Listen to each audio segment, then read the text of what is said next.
Hi, I'm Jeff. This is Tropical Plants at 53 degrees north. So I'll just start off here on showing you this fantastic Mandevilla. I think I keep calling it Mandevilla. I knew it as Diplodenia sanderi, and it was only fairly recently, like last few months, that I discovered that people tended to call it Mandevilla in other countries. But it's going really nicely. It's one of my successes. I know it's going to be a lot of backlight in here, but you can see up there it's coming to bloom up there as well. The purpose of this video is to give you an update on a couple of damaged plants. Now the consensus was that it was probably cold damage. I'll tell you what happened while I grab hold of one of them. So that you're looking at there, this is the Zygopetalum, and it seems to be taking an absolute age for these buds to come out. I keep waiting and expecting every day that they're going to have opened up, and I come in and they haven't. So this is a Burrageara Nelly Isler, and this was one of my stars last year. Absolute star. It was wonderful. It just bloomed and bloomed and bloomed its head off. Sorry, I'm just moving a few things around. So you can see the damage there. I've actually lost quite a lot of leaves, and on the video that I did about Burrageara, I postulated that it could be light, because we had like a really cold, well, this was through March, in February we had a really cold couple of weeks where we had nice clear skies, but that meant we had frost. So, and at the time I was, money was tight, and I was thinking about trying to save some money, and I thought, well, I wonder if they'll go down to like about 7. So I lowered the thermostat a bit and allowed them to go down to 7, and in that same week, it was also the week before I put the shading up, so they got hit with both. They got hit with non-shaded bright light through the greenhouse windows without any shade on, obviously, and the sun wasn't that high in the sky. It was only March. Certainly not what it's like today. It's really warm today for us anyway, and in here it can go up to like 30 if I'm not careful. But you can see what happened, because it was coupled with these light days, bright days, coupled with the cold nights. I'm tending towards what the consensus in the comments was, that it was probably the cooler temperatures that's done it, because I had 2 plants. I've got a Brassia as well that I'm going to show you, which has got exactly the same kind of damage on it. The Burrageara lost all its roots, and I repotted it. Now the good news is, if you can see here, well, I'll tell you what, if I kneel down, I don't have to try and hold it on point at the same time. So that is a new growth. Now that actually started before it lost its roots, but it has continued with the new growth, and you can see down there's a new growth there, and if I turn it around, we've got a new growth there as well, and there's another one down there just behind that moss down there. So I've not knocked it out of its pot yet. I'm going to leave it a bit longer. I think, well, I can see it's growing. These new growths are, there's a definite difference between them from one week to the next. It's still losing these leaves that were damaged, but the lesson for me there is that some orchids, that 12 degrees is a reason why a lot of the people at the Orchid Society don't go down much beyond 12 degrees over winter. So I've learnt my lesson there. So hopefully, as of next year, when this one does recover, I really, really hope it blooms this year, but I doubt it. I mean, it's quite a vigorous one, isn't it, the Burrageara Nelly Isler? So I've just put March 20 when I repotted it.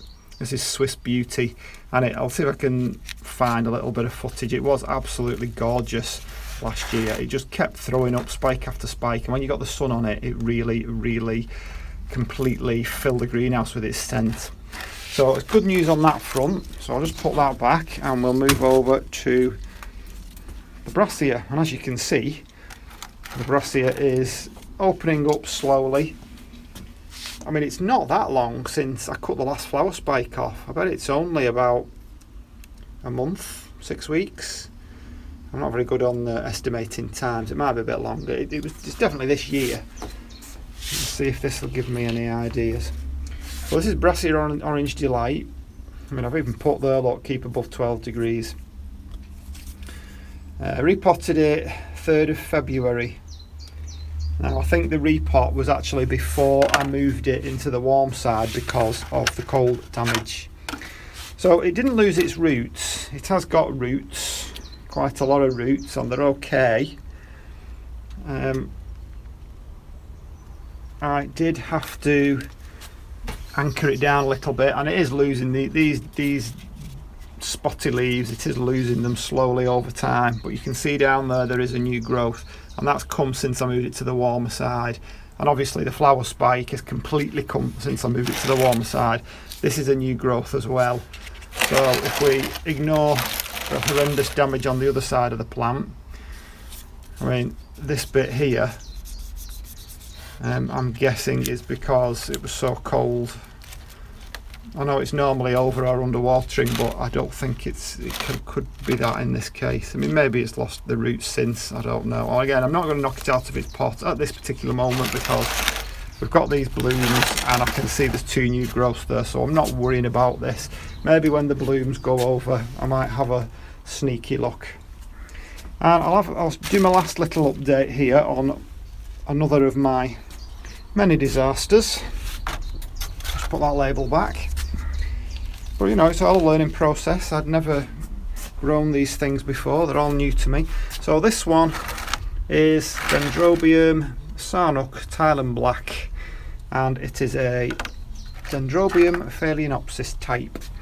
When I made the video on this, I'd never even heard of Phalaenopsis type Dendrobium. I didn't realise that there was another, you know, class of, I don't know if class is the right word for it, but so this is 25th of the 2nd when I made the video on that one, and I repotted it. So it's going back a little bit. This one had no roots whatsoever, and again, this one I'm pretty sure came about during that cold spell when I let it drop down to 7. Now, as I've pointed out on several occasions, you know, I've got thermometers all over the greenhouse, and this, whatever temperature I think it's at, there's going to be somewhere where it's a little bit colder.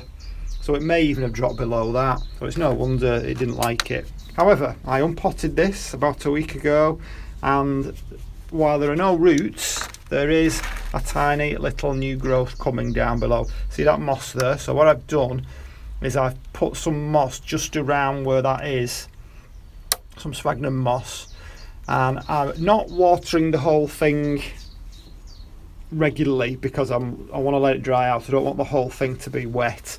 All I'm doing is just giving it a tiny little bit of water on the top. So rather than dunking it and pouring water over the whole thing, which would inevitably mean that all the rest of this media, even though I've got the holes in, will stay wet, just give it a little bit of water around where that is to wet the moss, and then hopefully that will come again. It could probably do with going in a smaller pot really, but we'll see. I'll see how it is. I'll give it a bit of a chance because we are coming up to summer, so the temperatures are going to be better, so it'll be better able to dry out, and I'm quite happy to leave it for, you know, months on end without giving it any water. It's one less job for me to do.